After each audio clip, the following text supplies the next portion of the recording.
being blank, but how many odor trials do I have? I could work in 30, 40, 50 odor trials in a week, still keep my dog motivation at peak, so that way when I get that call and I have to go out on a deployment, she's still jazzed to find odor, but the expectation is she may not find it. And that's okay, because she's not going to be frustrated, because what have I done on my blanks? I've rewarded my blanks. It's still a correct choice. No, it's a lot, it's a mouthful. No, it's enormous. So blanks will not, unless you're not ready for them, blanks should not hurt your training. They should actually only enhance your discrimination. In that case, I think it was more the handler than it was the dog. Could be. I mean, I don't know the situation. The dog worked fine. The dog was telling her he didn't have odor, but she didn't recognize it. And that's a common thing too, is when you have in your mind that there's something there, and the dog comes back and tells you nothing is there. How long are you going to keep sending the dog back? So for a blank, would you recommend just like completely, for say a scent discriminated dog, completely blank area, or actually have a decoy person that's not the scent that you? Both. Yeah, I would work on both. Okay. Start out with a blank and nothing there, and then progress into having decoys out there with a non-matching scent pattern. And you can help me with this, but I mean, I know my dog's trailing dog, but I think that the end result would still be applied. I've had where Quad at the end of the trail did not get a big praise and big reward, and the next time we run a trail, he was just, I mean, you know, it never slowed him down, he was just going. But at the end of the trail, it was like, well, I'm not gonna identify the person because I know they're just gonna tell me, you know, good boy, and then I'm going back to the vehicle. So he would circle around them and then once he finally alerted, then he got the big praise, then the next time it was like running and alert right now. But it didn't affect his drive as far as his work. It just, at the end, It affected his final response. why should I alert them? And so, I mean, but the work, the trail itself, he worked hard, but. So now do you understand why it's so important to be a good subject? Look at the detrimental impact that can have on a dog's final response. The second aspect of that too is you have an end of session cue. So the expectation is after the reward is done, I go back to the truck. Or if no reward is given, what do we normally use the truck for if the dog doesn't perform? Timeout. So what have you just done? So the dog maybe ran a really good trail. The subject was a poor subject. Didn't reward the dog appropriately, and what did we just effectively do? We just applied negative punishment to a correct trail. Yep. All right, and then that dog comes back out again, and now you have poisoned the task of trail, or poisoned the final response. Right. It does, so in this aspect, I see this as it poisoned the final response. It didn't poison the trail. Right. All right, so then so what can you do to rebuild that final response? That's where, when the next trail we done, the trail layer, as soon as he went to them, they called him and he said, and when he said, I mean, the big praise, they were all over him, feeding him and all over him and petting him and was actually down on the ground with him. So I would say that's what we call a jackpot or a magnitude reinforcement. There's been some studies on that, whether it's effective or not. Yeah.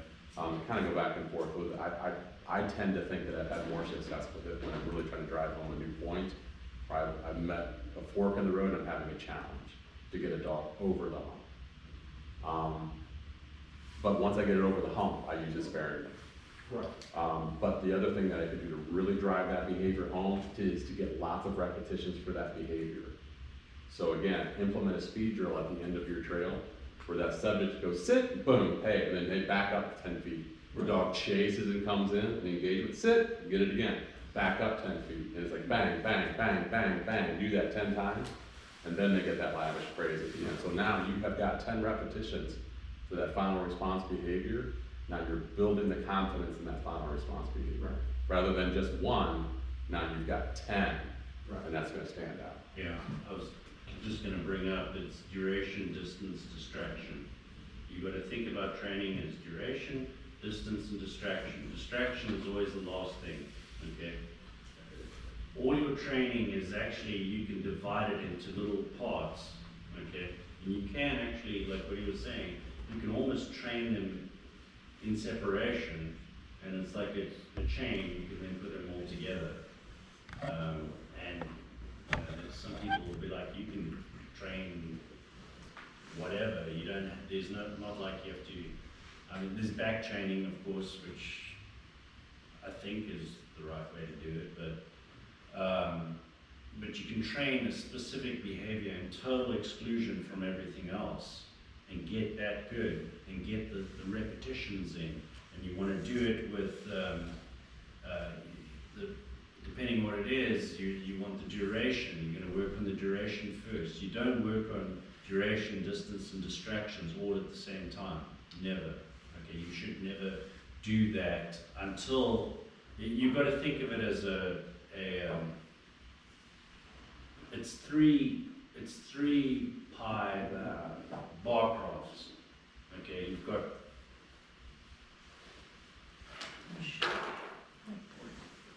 The markers are over here. The markers. I think I can do it, yeah. So you've got duration,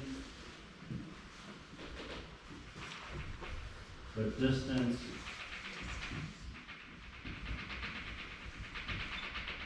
and you've got distractions.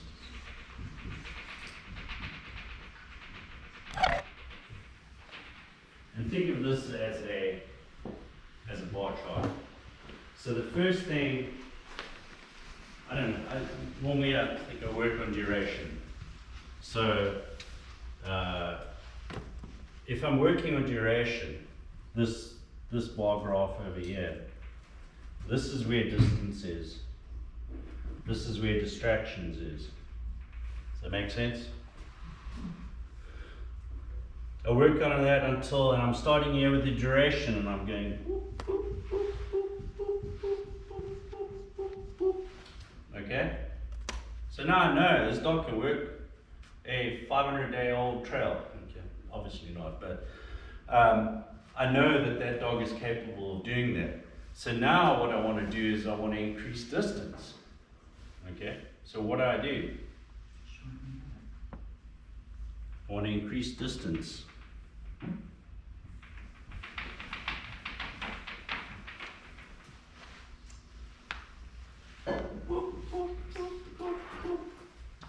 Okay. All right, so now I've got distance, and I know I've got duration already. But I want to do, I like doing it this way. But now I want to do distractions. So I can have all of these higher and then do distractions. Please say no. Duration, distance, down again.